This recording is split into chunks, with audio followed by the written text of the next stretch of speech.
Bismillahirrahmanirrahim. Assalamualaikum warahmatullahi wabarakatuh. Waalaikumsalam warahmatullahi wabarakatuh. Innal hamdalillah nahmadu wa nasta'inu wa nastaghfiruh wa na'udzu billahi min syururi anfusina wa min sayyiati a'malina. May yahdihillahu fala mudhillalah wa may yudlil fala hadiyalah. Asyhadu an la ilaha illallah wa asyhadu anna Muhammadan abduhu wa rasuluh. Qala Allah ta'ala fi kitabil karim ya ayyuhalladzina amanu taqullaha haqqa tuqatih wa la tamutunna illa wa antum muslimun.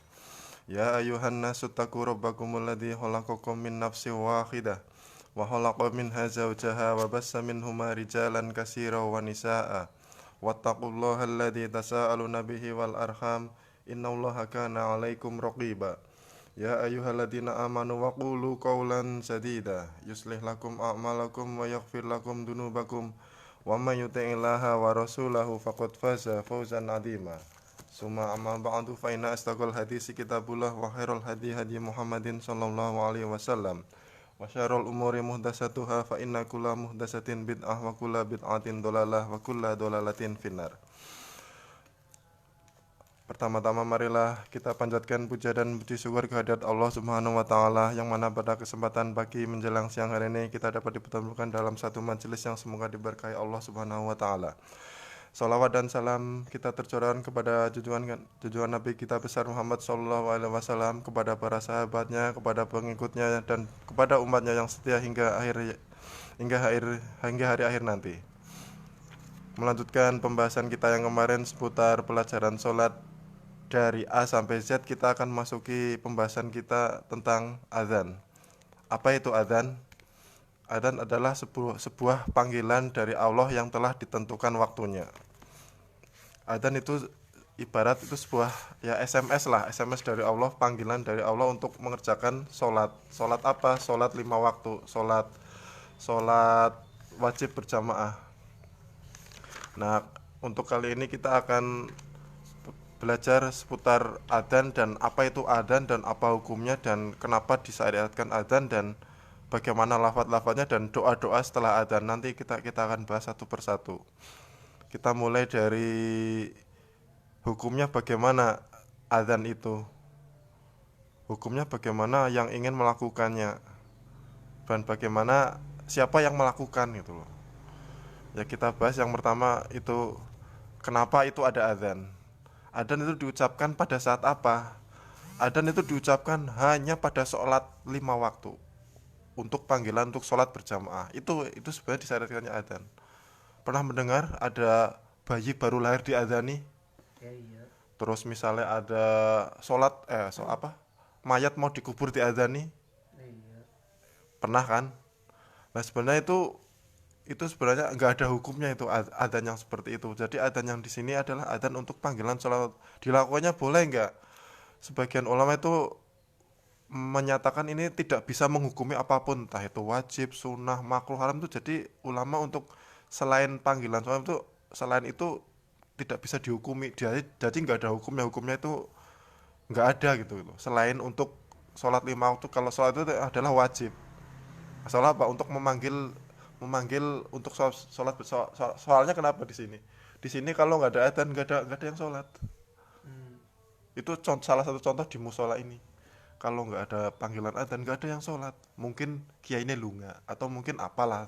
Ya mungkin ada udzur atau alasan yang mungkin ya kita nggak tahu lah istilahnya. Adzan adalah panggilan untuk sholat. Lah kenapa? Lah sekarang kan ada apa sih bedanya adzan dengan iqomah? Adzan dan iqomah itu sebenarnya sama, cuman beda lafadz dan beda tempatnya. Apa maksudnya beda yang diucapkan dan beda waktunya. Waktu apa? Waktu mengucapkan itu. Apa? Seben- Bahasa bedanya? Bedanya cuman istilah beda waktunya dan beda cara mengucapkannya. Sebenarnya itu sama, yang dilafadzkannya juga sama. Nah, sekarang kita masuk ke keutamaan adzan. Apa sih keutamaan adzan? Yang Hukumnya apa, pertama, Pak Ustaz? hukumnya Pak. Hukum aja. Hukum adzan itu adalah wajib. Wajib. Mm-mm. Wajib untuk panggilan untuk panggilan untuk sholat 5 waktu. Untuk panggilan sholat. Nah, sekarang mau memasuki keutamaan adzan yang pertama. Keutamaan yang pertama adalah setan dapat menjauh saat mendengar adzan. Itu keutamaan yang pertama. Utamanya setan Setan menjauh menjauh. saat mendengar adzan. Ini diceritakan dalam Ibnul Jauzi mengatakan dalam suara adzan dapat membuat setan takut sehingga pergi menjauh. Setan takut Karena dalam komandan itu kalau sulit terjangkiti sifat ria dan kelalaian. Kalau mungkin kalau sholat bisa ya, bisa ria atau mungkin lah. Tapi kalau adzan nggak bisa itu karena setan tuh kita itu sulit untuk terjangkiti sifat ria dan kelalaian karena azan itu ya murni lah istilah ikhlas untuk memanggil benar murni untuk memanggil nggak ada yang dibuat-buat nggak ada yang dibikin-bikin itu asli asli untuk memanggil orang ibarat kita ya secara kalau kita manggil gimana kan mungkin dengan menyebut nama atau memanggil seseorang dengan langsung ke kalau misalnya nggak tahu namanya manggil dengan mas atau siapa ini panggilan langsung dari Allah ini. saya tanya Pak Ustadz, kenapa maaf tadi saya ulang lagi ke depan, kenapa bayi harus diadani kalau habis lahir itu harus diadani, ada orang tua ngomong itu harus diadani wajib.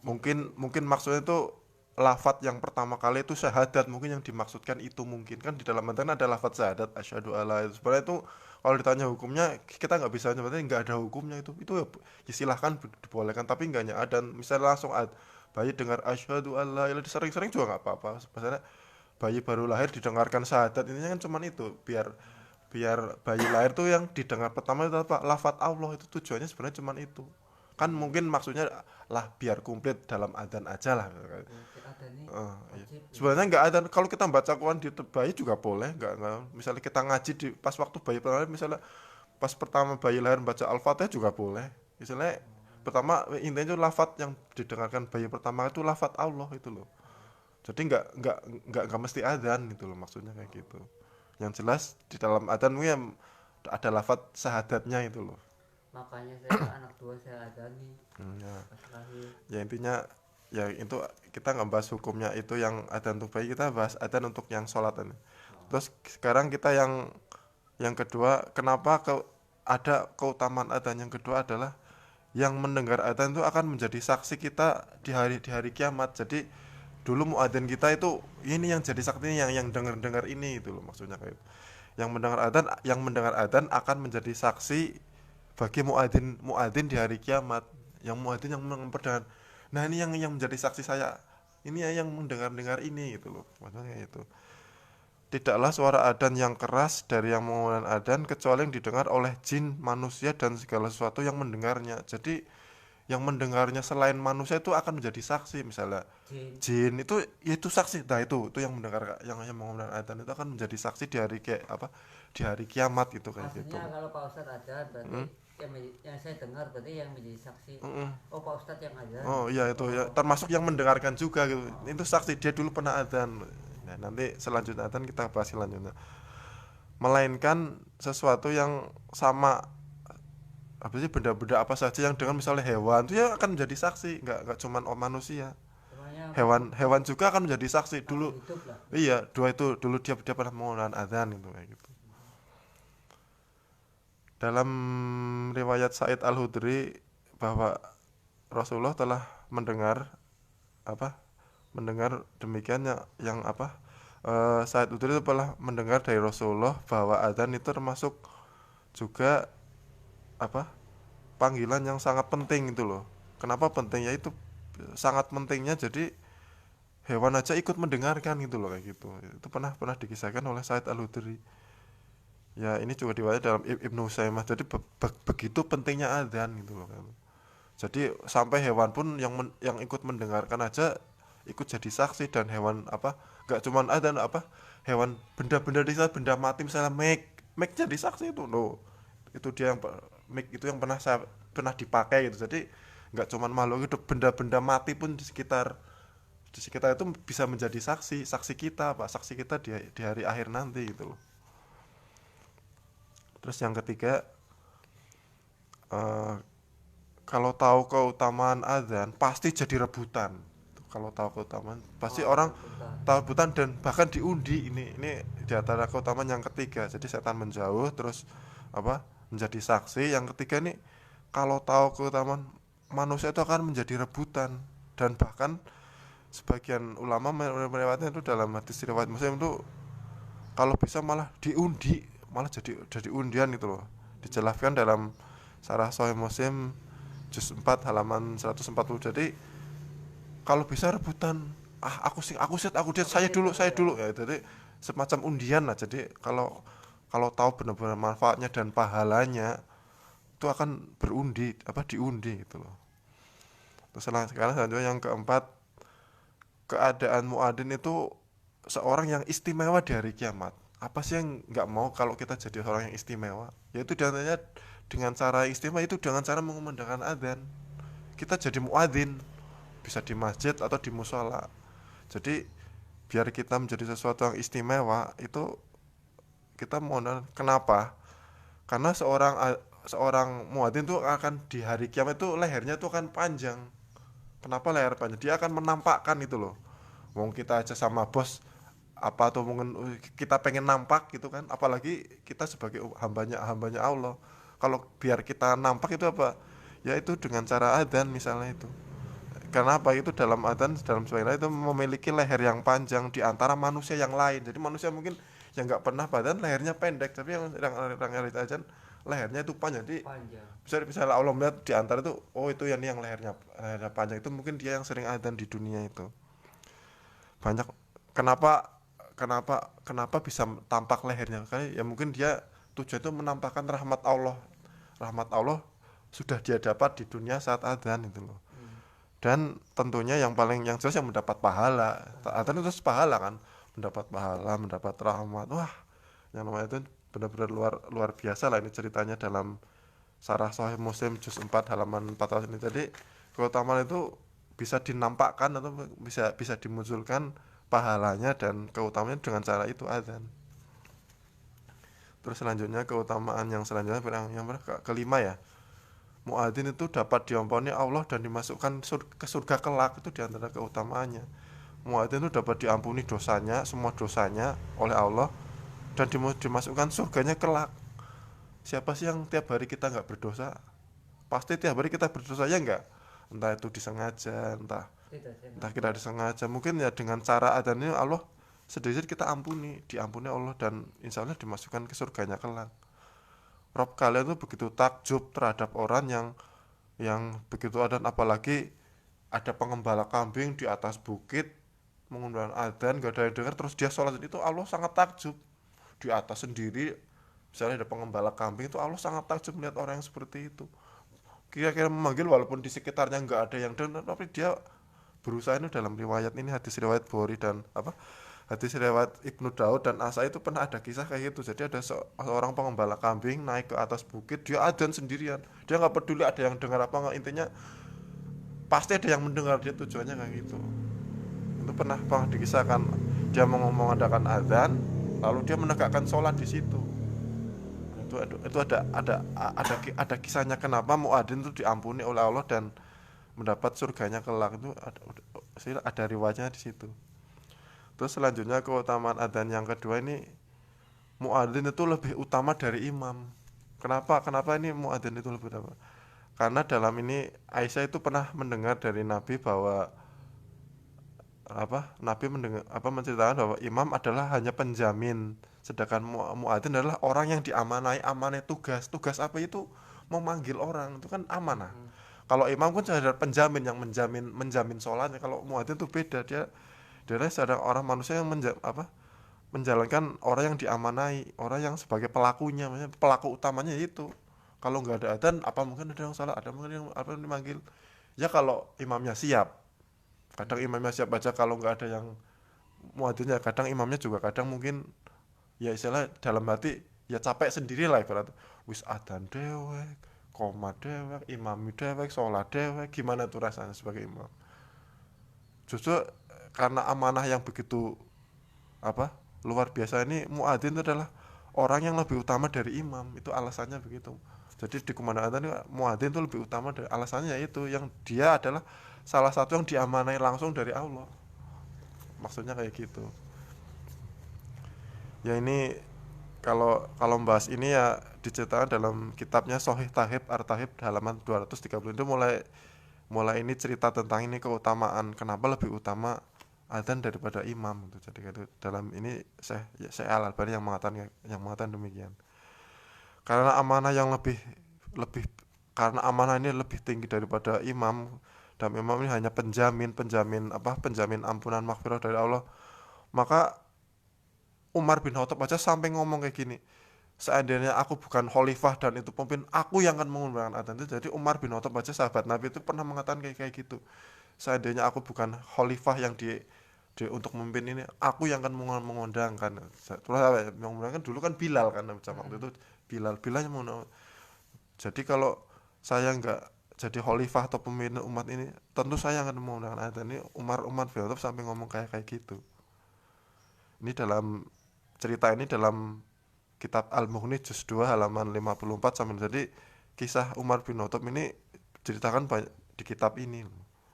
Nah, sekarang kita lanjutkan ke dengan apa sih kegunaannya adzan itu kan, tadi kan keutamaannya lah. Sekarang ini kegunaannya adzan itu cuma ada 3 hal. Ini gunanya adzan cuma ada 3 hal. Ini dijelaskan dalam kitab Al-Mufhim juz 7 juz 7 halaman 2. Apa sih gunanya adzan? Pertama, Ini yang namanya Imam Al-Qurtubi. Pernah mendengar Imam Al-Qurtubi? Nah, ini menyatakan gunanya itu yang pertama itu karena sudah masuk waktu sholat, itu gunanya. Coba kalau nggak masuk sholat, apa mungkin adzan? Sebagai tanda masuk waktunya sholat, itu yang pertama. Terus gunanya adzan yang kedua itu adalah untuk mengajak sholat berjamaah dan berkumpul di suatu tempat. Suatu tempat itu apa? Misalnya ya masjid.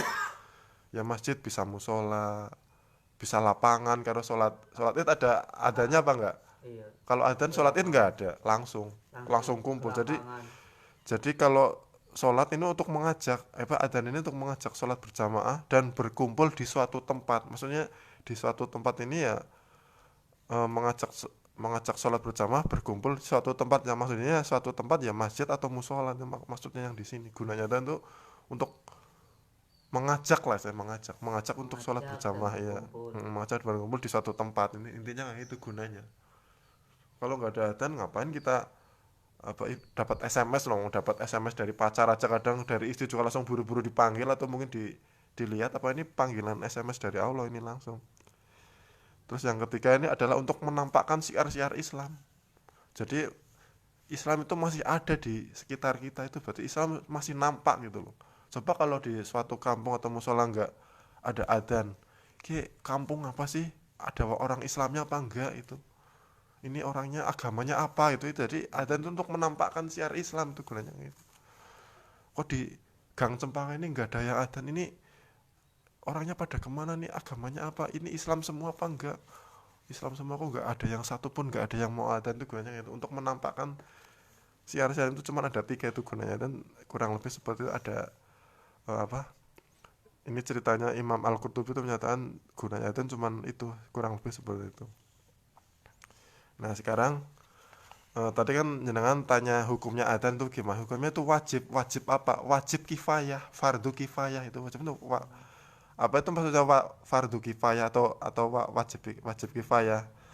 Ya ini dikumandangkan oleh seorang yang mukim dan musafir. Jadi kita bermukim atau dalam perjalanan kita wajib mengundang adzan sebelum kita sholat. Jadi musafir pun misalnya kita jamaah itu berdua, salah satu adzan, nanti salah satu komatar, kita salah satu dari imam, salah satu dari imam makmum kayak gitu. Walaupun kita dalam perjalanan kayak gitu, kita wajib mengundang adzan. Atau kayak gini, ini ini kenapa disebut fardu kifayah? Karena jika sudah sebagian melakukan, kita udah gugur kewajibannya. Misalnya kayak ini, misalnya kita dalam perjalanan, kalau udah kita dengar kita nggak adzan boleh. Soalnya apa? Wajib kifayah. Soalnya kita sudah mendengarnya. Kecuali kalau kita belum mendengarnya, baru kita wajib wajib mengumandangkannya gitu loh. Ini namanya wajib kifayah. Jadi wajib jika sudah sebagian melakukannya, maka gugur kewajiban, itu wajib kifayah. Terus ada contoh lagi. Contoh wajib kifayah itu seperti apa? Itu mengurus jenazah, merawat jenazah. Itu maksudnya sama ini wajib kifayah. Kalau sudah ada melawannya, kita nggak perlu ikut-ikut rebutan ngerawat gitu loh, gitu. Jadi kan ngadopsi Kalau gitu. jadi misal udah keluarganya sudah, kita sudah terbebas dari kewajiban gitu Oh, loh. ngadopsi. Kecuali keluarganya nggak ada, dia hidup sendirian, dia mungkin apa sebatang kara lah istilah itu baru kita tugasnya kita wajib gitu, kita wajib wajib merawat jenazah itu. Jadi dari memandikan, menyolati, mengubur itu termasuk wajib kifayah, itu urut-urutannya kayak gitu. Jadi adzan juga hukumnya ini fardu kifayah. Jadi jika sudah sebagian dilawan maka kita gugur kewajiban untuk melakukan. Nah sekarang fikih yang selanjutnya adalah bagaimana sih kita cara menjawab adzan gitu loh, menjawab ini cara-cara menjawab adzan kayak gini. Ini dikisahkan dalam riwayat Al Bukhari, hadisnya dari Muawiyah itu, cara menjawab adzan itu jika kita mendengar adzan diucapkan itu seperti apa yang diucapkan muadzin. Ini caranya. Di, jadi jika kita mendengar adzan, ucapkanlah seperti yang diucapkan muadzin. Jadi ucapkanlah sesuai sesuai yang apa yang kita dengar. Kecuali dalam kalimat hayya 'alas shalah, hayya 'alal falah, kita jawabnya gimana? Ya kita mengucapnya la haula wala quwata illa billah. Cuman itu dok cara mengucapkannya, apa? Cara cara menjawabnya kayak gitu. Bedanya kayak gitu. Jadi apa yang diucapkan adzan itu kita tirukan, misalnya Allahu Akbar, Allahu Akbar, kita Allahu Akbar, Allahu Akbar. Terus selanjutnya kecuali dalam hayya 'alas shalah, lah kita jawab la haula wala quwata illa billah. Kayak gitu kurang lebih. Ini hadis riwayat Muslim dalam kitabnya nomor 200 308. Tadi kalau kita ingin menjawab adzan biar dapat pahala, kita ikuti apa yang diucapkan muadzin, kita dengar Allah Akbar, kita ikuti asyhadu alla, kita ikuti la ilaha illallah yang terakhir ya kita ikuti, kecuali dalam itu hayya 'alas shalah, hayya 'alal falah, kita ngucapinnya la haula wala quwata illa billah. Tentunya udah bisa lah, ini nggak usah dibahas sampai detail, itu tentunya sudah bisa lah, dan sering mendengarnya gitu. Hmm. Kita lanjutkan ke bahasan selanjutnya. Kenapa pahala sholat fardu itu sangat apa eh, sholat fardu begitu luar biasa dibandingkan sholat yang lain. Bahkan Allah mewajibkan sholat ini karena ada panggilan itu tadi, begitu wajibnya begitu apa eh, utamanya lah, itu kan ada keutamanya tadi, karena kita bisa menghadiri sholat bersama itu hanya dengan pertolongan Allah dan kekuatan Allah. Itu apa eh, terdapat dalam ucapan itu hayya ala sholah, hayya ala falah. Itu karena kita bisa menghadiri sholat itu karena pertolongan dan kekuatan Allah. Hayya ala sholah kan pertolongan, la hawla wala, kita menjawab la hawla wala quwata, itu kekuatan Allah. Jadi tidak ada daya dan upaya selain kekuatan dan pertolongan Allah kayak gitu. Kita jawab hayya 'alas shalah, hayya 'alal falah, kita la haula wala quwata illa billah, itu tidak ada daya dan upaya selain pertolongan dan kekuatan. Coba kalau kita lagi sakit, apa kita bisa menghadiri sholat di waktu? Berarti kan kita lagi ada alangan dan mungkin ya untuk salah satu yang mungkin bisa menggugurkan doa sakit itu adalah salah satu apa peringatan dari Allah bahwa kita mungkin dosa kita sudah terlalu banyak, atau mungkin dengan cara menguranginya itu dengan cara mungkin Allah menimpakan sakit, itu kita harusnya bangga dan mungkin senang, jangan sedih pas lagi sakit kita malah sedih. Juga kita harusnya senang, soalnya mungkin dengan cara ini dosa kita itu sedang dikurangi atau mungkin sedang dihapus. Dengan cara itu mungkin diingatkan dengan sakit itu kayak gitu, mungkin yaitu dengan itu hayya 'alas shalah, tiada daya dan kekuatan kecuali dengan pertolongan dan kekuatan dari Allah. Nah sekarang kita lanjut adzan pada saat haji. Pernah ikut haji atau mungkin pernah ibadah haji? Belum pernah. Kalau misalnya belum, itu dalam tawaf mengelilingi Ka'bah itu bacaannya kira-kira apa? Termasuknya itu adalah adzan itu. Adzan yang diucapkan itu termasuk bacaan zikir. Jadi zikir yang diambil waktu tawaf itu itu ya salah satunya di acara bacaan adzan itu. Allahu Akbar, Allahu Akbar, atau mungkin asyhadu, kita boleh ucapan itu mengelilingi Ka'bah itu sambil tawaf itu loh. Tawaf kan mengelilingi Ka'bah. Itu karena termasuk zikir kan. Ya zikir diambilkan dari itu. Itu boleh. Waktu kita tawaf itu loh, haji kan mengelilingi Ka'bah, itu namanya kan tawaf. Itu zikirnya apa sih, kita misalnya ya misalnya baca itu aja. Misalnya termasuk zikirnya itu, bacaan zikirnya lah gitu. Nah sekarang misalnya kita lagi apa ya, lagi di kamar mandi misalnya, itu ini boleh nggak menjawab adzan lagi nggak di boleh kamar mandi? Itu nggak boleh, itu nggak salah boleh salah satu tempat yang dilarang untuk beribadah, salah satu tempat. Apalagi sholat mau menjawab adzan, apalagi sholat di kamar mandi, itu salah satu tempat yang mungkin tempatnya setan itu di kamar mandi. Jadi kamar mandi, toilet, atau yang tempat yang ada hadas-hadasnya lah, ada bau-baunya, mungkin yang dimaksud ini adalah tempat yang disukai setan adalah kamar mandi dan toilet ini. Yang jadi di situ kita tidak boleh menjawab adzan, nggak boleh. Kita bisa dengan kita diam aja udah, nggak usah dijawab, kita cuma didengar aja gitu, kita nggak usah ikutan jawab yang seperti biasa. Misalnya kita lagi duduk, lagi ngantor, lagi nyantai, lagi buka HP-nya taruh, jawab dulu kita. kalau lagi Misal lagi makan nyapu, lagi makan juga boleh menjawab adzan. Misalnya nggak bisa diucapkan ya adalah berarti Allah Akbar sambil makan, nggak apa-apa itu menjawab, insya Allah boleh menjawab adzan. Itu sekarang gini, bagaimana sih caranya menjawab adzan? Tadi kan itu yang diucapkan. Sekarang fikihnya itu bagaimana sih menjawab adzan yang benar itu loh. Menjawab itu yang benar itu bukan bareng bareng jadi Allah Akbar kita ikut, jadi setelah muadzinnya selesai kita baru, jadi bukan bareng gitu loh. Yang menjawabnya itu Allahu Akbar gitu, Allahu Akbar. Jadi kita cara ikut kayak nyanyinya, nadanya muadzin itu. Jadi bukan kayak gitu. Jadi kita menjawab bukan bersamaan, tapi setelah kalimat adzan itu diucapkan, itu fikirnya gitu. Jadi menjawabnya setelahnya, bukan bersamaan itu loh, kayak gitu. Nah sekarang ini bagaimana sih keutamaannya kita menjawab adzan itu? Keutamaannya ini ada. Jadi bahkan pahalanya itu ada ada ada ada tiga nih, keutamaan menjawab adzan ini. Keutamaan mengikuti atau menjawab adzan ini, keutamanya ada tiga. Yang pertama itu kita akan diampuni dosa-dosanya. Ya jelas lah, di situ ada lafaz-lafaz Allah, ada zikir-zikirnya. Dan mungkin karena dipanggil kan otomatis Allah kan tahu apa yang sedang kita. Jadi yang pertama itu diampuni dosa-dosanya. Ya sungguh luar biasa ya, ini dengan cara menjawab adzan aja diampuni dosanya. sebagian dosa kita, mungkin sebagian dosa-dosa kita sudah diampuni. Apa nggak eman-eman kalau nggak ada adzan kita nggak ikut menjawab.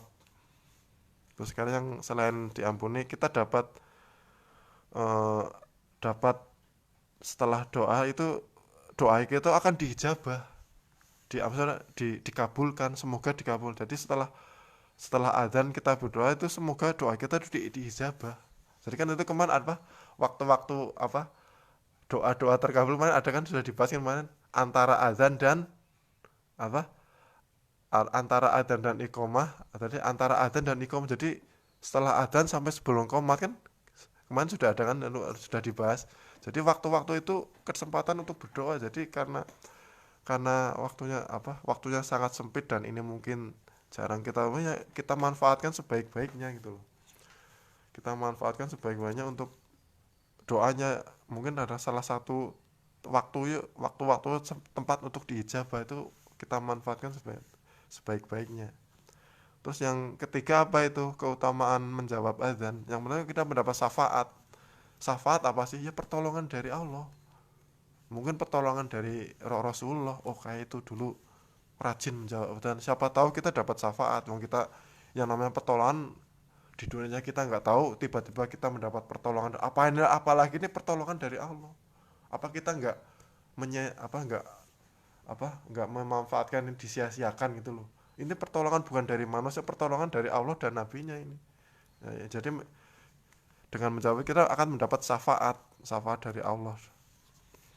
Ini ada tiga saja ini keutamaan menjawab adzan. Sebenarnya ya nggak saya bahas semuanya, tapi ya itu intinya aja lah. Nah sekarang sebelum kita masuk doa setelah adzan, nanti ini agak panjang, kita ke sifat-sifat adzan dulu. Apa sih sifat-sifat adzannya? Maksudnya siapa saja sih yang boleh mengerjakan adzan dan bagaimana caranya? Ini kita masuk ke sifat-sifat adzan dulu. Sifat-sifat adzan yang pertama itu harus orang muslim. Harus muslim. Heeh. Kalau orang muslim boleh adzan enggak? Ya enggak boleh. Enggak boleh. Yang pertama itu sifat yang pertama itu harus orang muslim. Terus yang kedua, hanya ikhlas mengharap wajah Allah itu aja. Jadi kita benar-benar ikhlas mengharap wajah Allah. Wong kata tadinya itu apa? Lehernya apa? Biar panjang itu. Ya gitu. Dengan tujuan cuma itu hanya ikhlas mengharap wajah Allah. Terus yang kedua, dia harus adil dan amanah. Jadi kalau yang suka nggak berbuat adil omongan ya sukin ya nggak aman, mendingan nggak usah adzan. Ya eman-eman lah mus tukang apa orang adil lah, mending nggak usah adzan gitu. Tapi berusaha adzan boleh nggak? Ya boleh, tapi kan jadi hilang sifat-sifatnya ini.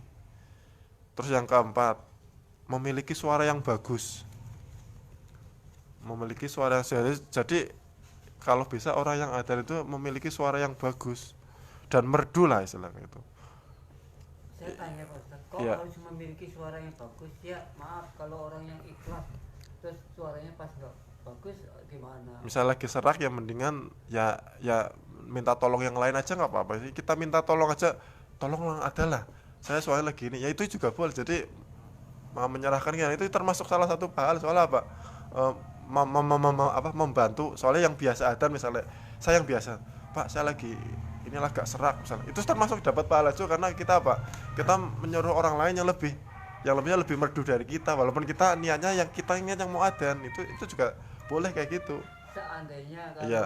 dalam keadaan di samping kita nggak ada orang, Oh, kalau misalnya darurat ya boleh apa saja yang maksudnya orang siapa aja yang mau ya silahkan itu loh. Wong darurat sih yang namanya darurat kan apa saja boleh kan. Itu misalnya walaupun dalam suara serak kita nekat aja dan ya nggak apa-apa, silahkan itu boleh. makanya Boleh. makanya tadi saya ngomong Heeh. oh, harus suara yang bagus. Jadi kan ini yang utama kan ini maksudnya yang maksudnya yang sempurnanya itu yang kalau bisa yang memiliki soalnya dengan panggilan itu siapa tahu orang yang tadinya itu pernah soalnya kok merdu banget siapa sih yang ada. Jadi kan buat daya tarik tujuannya kayak gitu sebenarnya. Tarik lah. Tujuannya buat daya tarik sebenarnya. Jadi nggak bukan apa-apa maksudnya. Terus contohnya, oh itu adanya, oh Pak Ustadz Fatur bagus banget lah. Nah, itu misalnya istilahnya buat daya tarik aja tapi maksudnya hendaknya memiliki suara yang bagus. Jadi atau mungkin yang misalnya nggak harus bagus misalnya yang misalnya yang jelas lah maksudnya yang jelas apa yang dilafatkan gitu loh maksudnya gitu. Terus yang Nah sekarang yang kelima sifat-sifat adzan itu dia harus tahu kapan waktu sholat.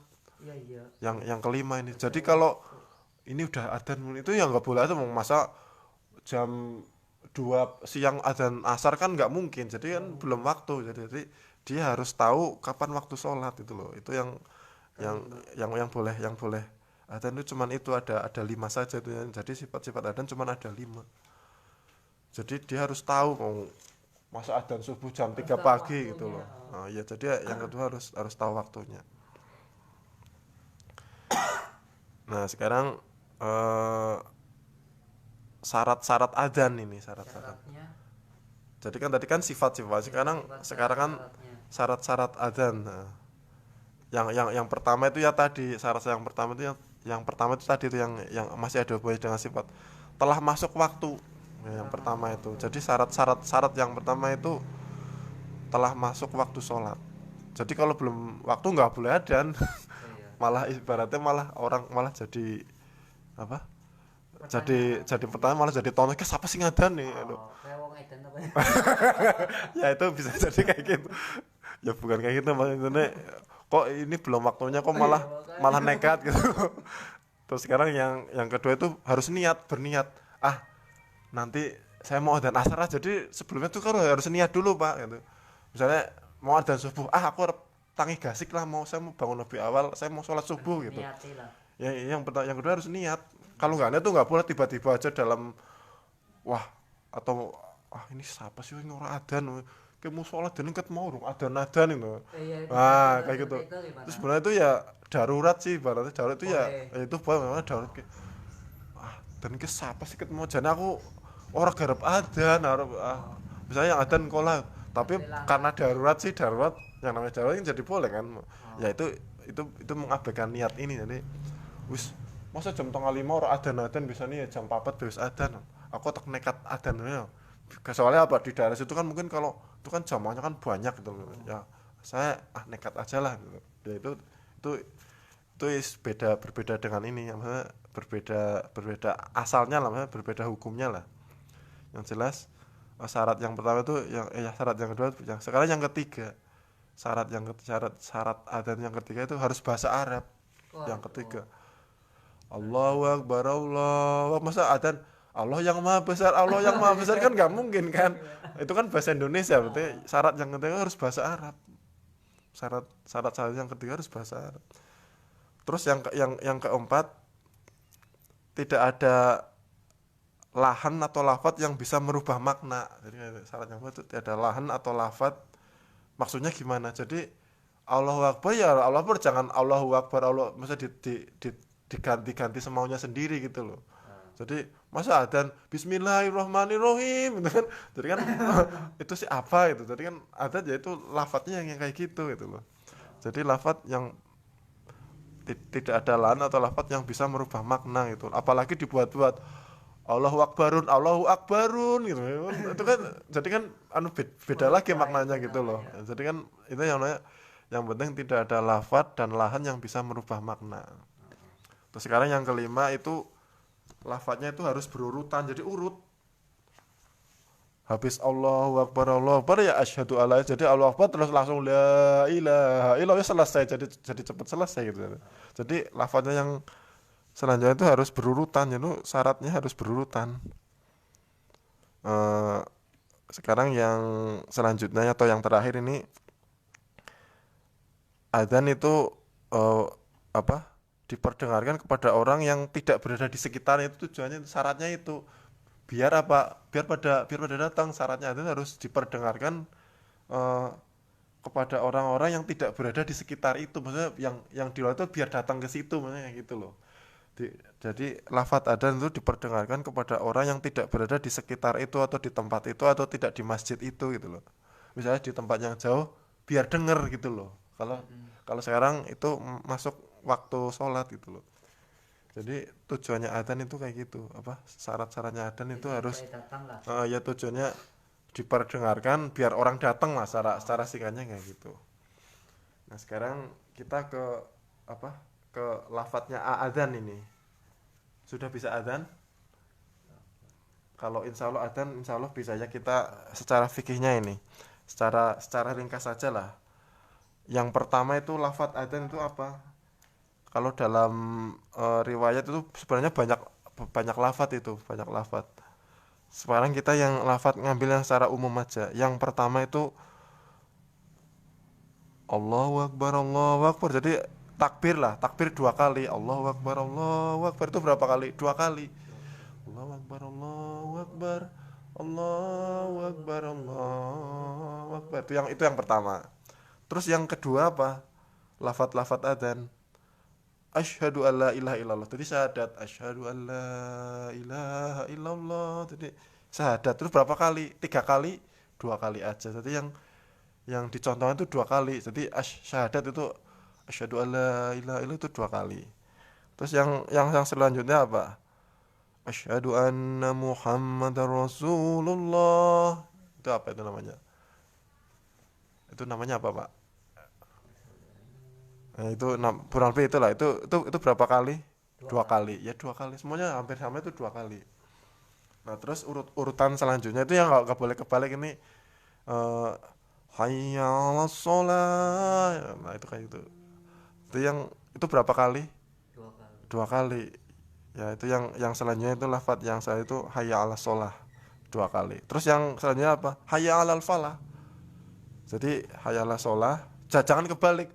Kemarin anak pas itu Al-Quran malah jadiku ya. Jadi nggak boleh kebalik. Yang pertama itu hayya 'alas shalah, terus yang selanjutnya hayya 'alal falah. Jadi nggak boleh kebalik. Yang pertama ya soalnya. Nah, yang selanjutnya takbir lagi. Allahu Akbar, Allahu Akbar. La ilaha illallah. La ilaha itu 1 kali. Jadi Allahu Akbar 2 kali, terus yang terakhir la ilaha illallah 1 kali. Ya, silahkan nanti dipraktekkan atau mungkin adzan di sini nggak apa-apa atau mungkin di musola yang terdekat. Silahkan ini diamalkan ini panggilan SMS dari Allah ini. SMS yang langsung diamanahkan, itu kan diamanahkan kan, diperintahkan, bahkan yang menjadi lebih utama dari imam kayak gitu. Nah sekarang selanjutnya apa sih doa setelah adzan? Nah ini yang penting ini, doa setelah adzan tuh bagaimana itu? Sudah pernah doa setelah adzan? Doanya itu bagaimana gitu loh?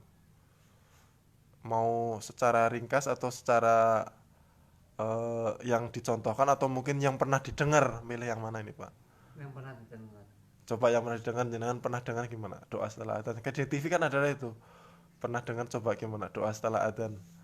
Allahumma rabba hadhihi da'wati tammah wassalatil qa'imah ati sayyidina Muhammadanil wasilata wal fadilah wab'ashum maqaman mahmudan lilladzi wa'ada. Kayak gitu. Pernah dengar ya gitu? Ya kayak gitu.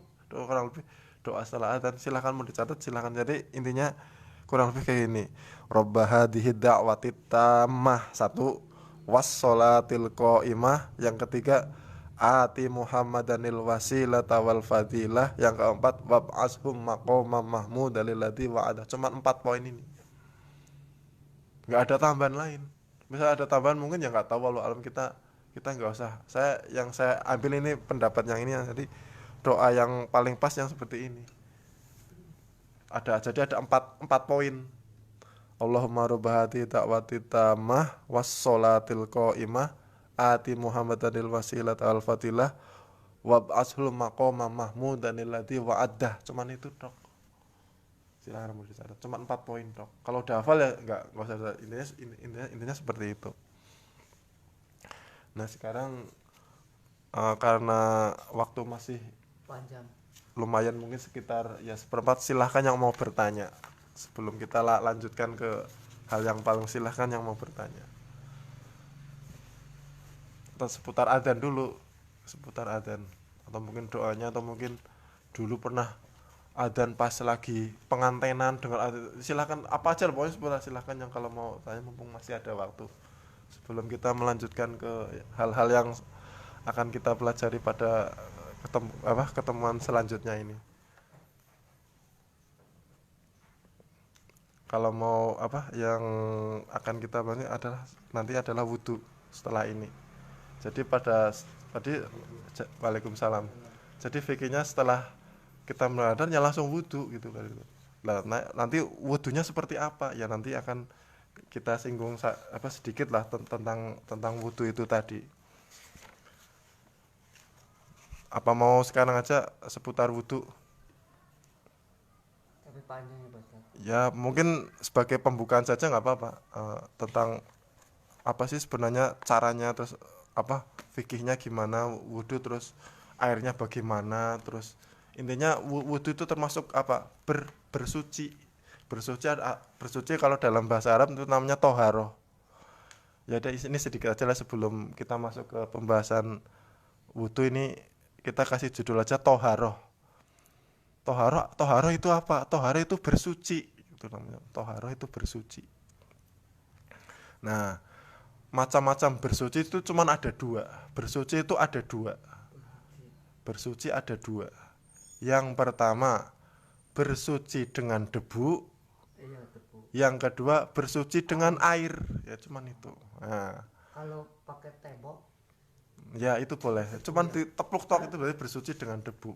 Itu debu kalau misalnya udah nyari air susah, misalnya di hutan atau di pegunungan itu kan kita kan susah nyari air kan misalnya. Itu boleh tayamum. Itu insya Allah sholatnya sudah sah karena kita sudah bersuci. Yaitu bersuci ada 2. Bersuci dengan debu, kedua bersuci dengan. Nah sekarang wudhu itu termasuk bersuci dengan air apa enggak? Itu termasuk. Nah ini bersuci dengan air itu ada 2. Bersuci dengan air ada 2. Macam-macamnya bersuci dengan air. Yang pertama itu adalah wudhu itu sendiri. Terus yang kedua mandi. Oh, mandi. Mandi itu termasuk bersuci. Jadi kayak gini, contoh kita habis melakukan hubungan dengan suami, junub lah, kita habis mandi gitu, itu kan mandi wajib. Kita boleh wudhu apa enggak? Boleh. Sekarang tanya. Kita enggak wudhu langsung sholat itu boleh. Soalnya kita udah membersihkan seluruh tubuh kan. Kita niatnya sudah mandi wajib. Maaf Pak Ustaz. Tapi kan maaf, ini sih kumur-kumur ini, Ya kalau misalnya mandi sambil kumur juga boleh. kalau kalau mandi wajib terus tapi lupa nggak kumur-kumur. Ya intinya kan kalau kalau kalau pengen sekalian itu ya nggak apa-apa sekalian kumur-kumur gitu. Kita nggak kumur-kumur insya Allah sudah boleh. Boleh. Soalnya apa? Kelasnya mandi dan wudhu itu lebih tingkatannya lebih lebih lebih lebih lebih apa lebih banyak mandi lah istilahnya. Maksudnya kuantitasnya itu apa ya? Keutamaannya malah lebih lebih. Kalau kalau jangan tiap hari mandi terus sholat juga boleh nggak usah wudhu. Oh, Misalnya kita tiap tiap itu berhubungan soal kita junub terus selama 5 kali gitu loh tanpa tanpa wudhu gitu loh maksudnya kita niatkan niat mandi wajib mandi, gitu loh mandi wajib soalnya niatnya mandi wajib loh bukan mandi sunnah. bukan soal wajibnya, maksudnya nggak berhubungan misalnya mandi biasa itu. Oh kan mandi sekarang ada dua pak Oh, ada ya, sekarang ada macam-macam mandi sekarang boleh silahkan tulis macam-macam mandi. Sekarang yang pertama mandi junub atau mandi mandi mandi mandi wajib ya. wajib. Terus yang kedua mandi sunnah. Mandi sunnah. Terus yang ketiga mandi biasa. Nah, ini judulnya mandi biasa ini. Itu yang mandi Nah, biasa.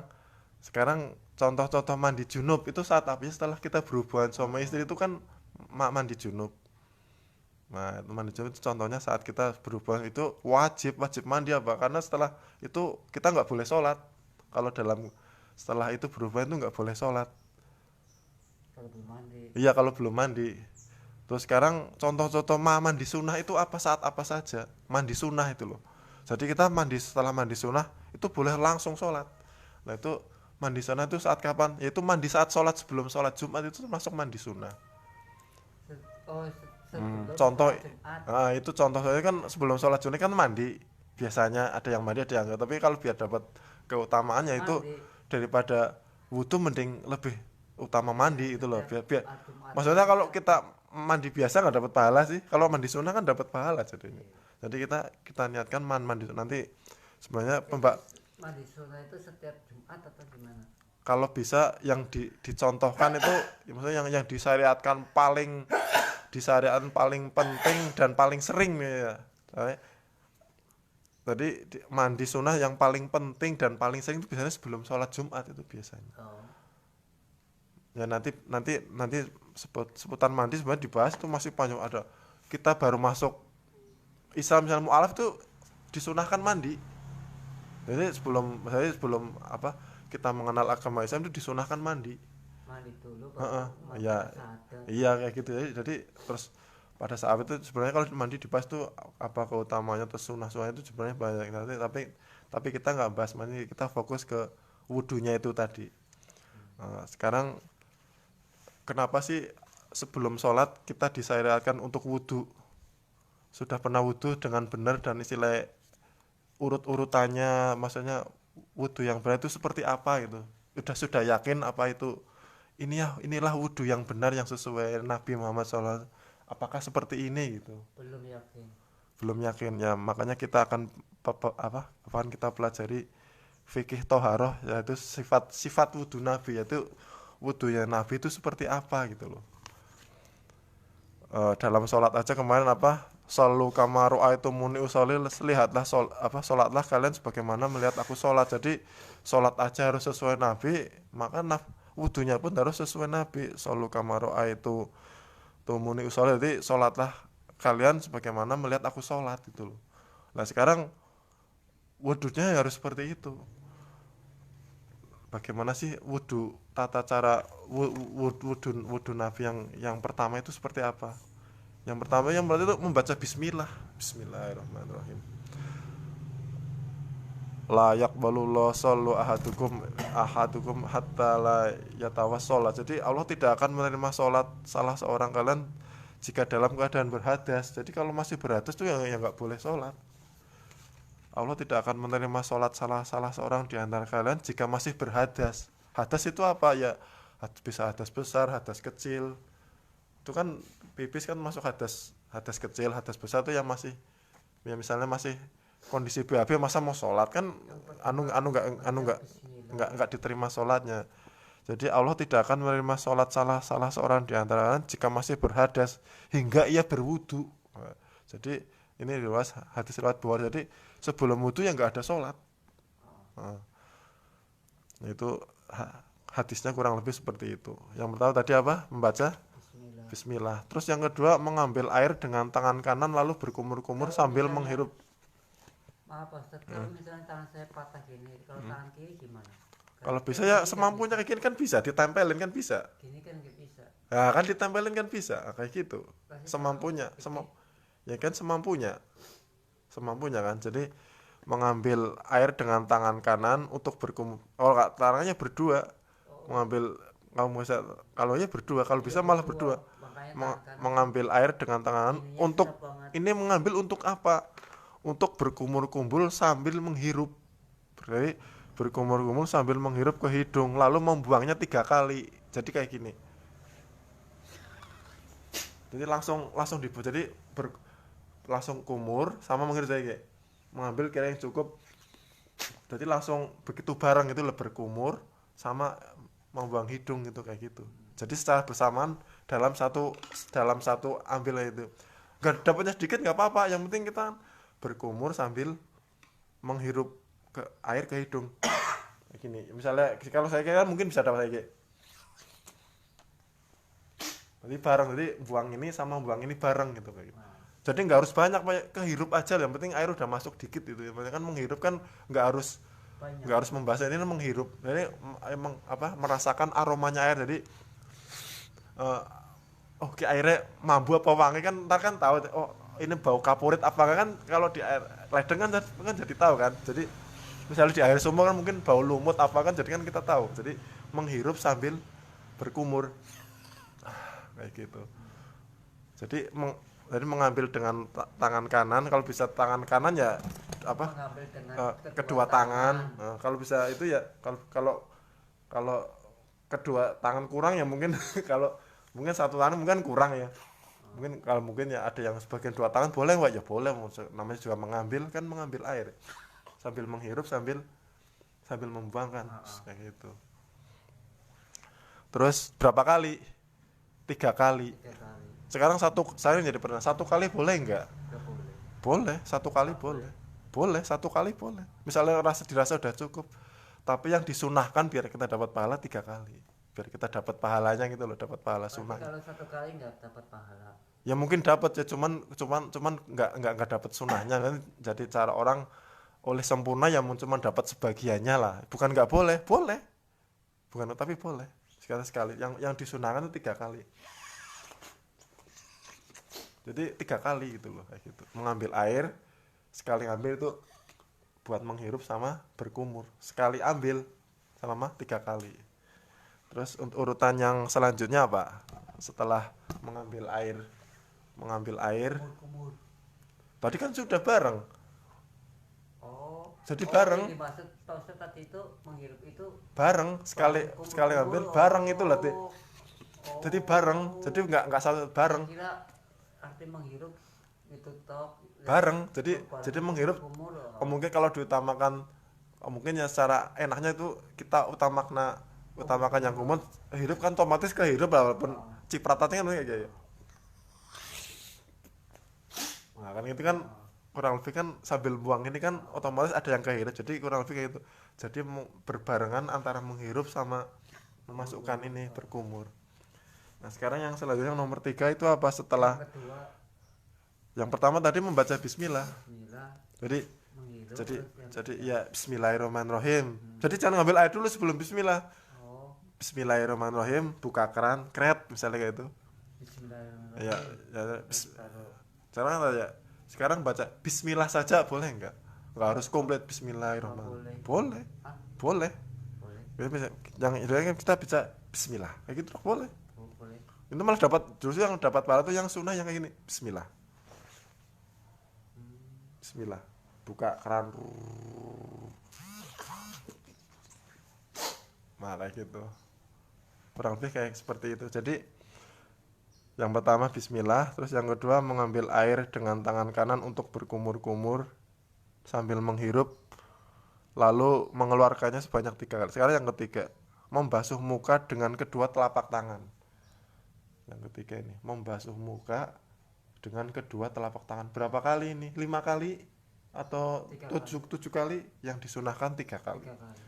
Membasuh muka dengan kedua telapak tangan. Jadi kayak gini. Kayak gini. Ini jempolnya ini seluruhnya.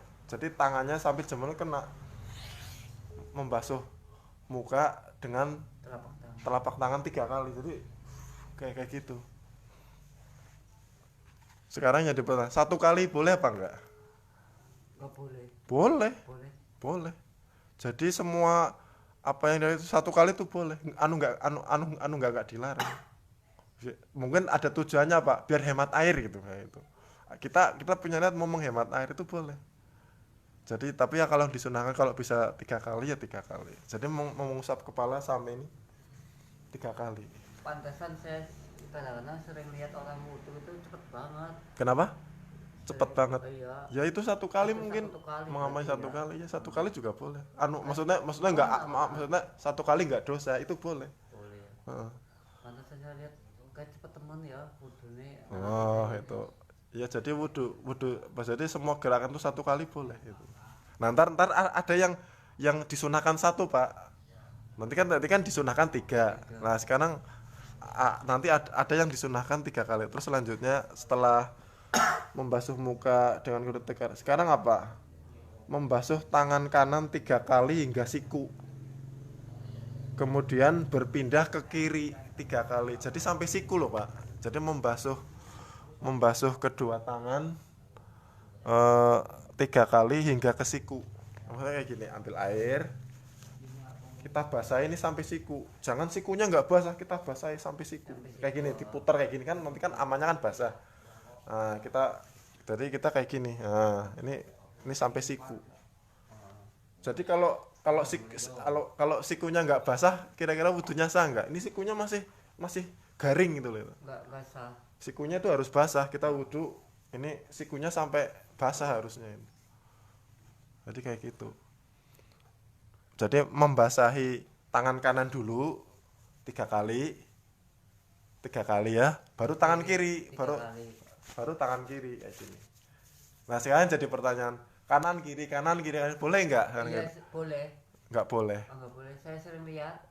Ya itu berarti yang kurang bener, bukan nggak apa, tapi kurang bener. Yang bener itu kanan dulu. Kanan kiri kanan kiri. kayak buat main dulu. Yaitu kayak buat yang bener itu kanan dulu tuh 3 kali kayak gini, kanan dulu terus kiri 3 kali. Nah sekarang pertanyaan, 1 kali boleh nggak? Boleh. Jadi ini yang disunahkan 3 kali. Kanan dulu, yang penting kanan dulu, terus kirinya terakhir. Ya karena waktu sudah menunjukkan jam 8 dan kita cukupkan saja sekian untuk pada pertemuan kali ini. Kita nggak usah lama-lama, kita 1 jam aja lah, nggak usah lama tiap hari, kita 1 jam gitu. Yang penting apa yang kita pelajari itu paham, dan yang penting lagi kita praktekkan dalam kehidupan sehari. Kita amalkan apa yang kita udah tahu, kita amalkan. Jangan kita mengamalkan tanpa ilmu. Kita beribadah asal-asal, wis yang penting bener, yang penting telas, yang penting wudu, jangan kayak gitu. Kita harus tahu yang kita pelajari dan kita amalkan kayak gitu, intinya gitu. Dan kita tutup dengan doa kafaratul majelis. Subhanakallahumma wa bihamdika asyhadu an la ilaha anta astaghfiruka wa atubu ilaik. Assalamualaikum warahmatullahi wabarakatuh. Waalaikumsalam warahmatullahi wabarakatuh.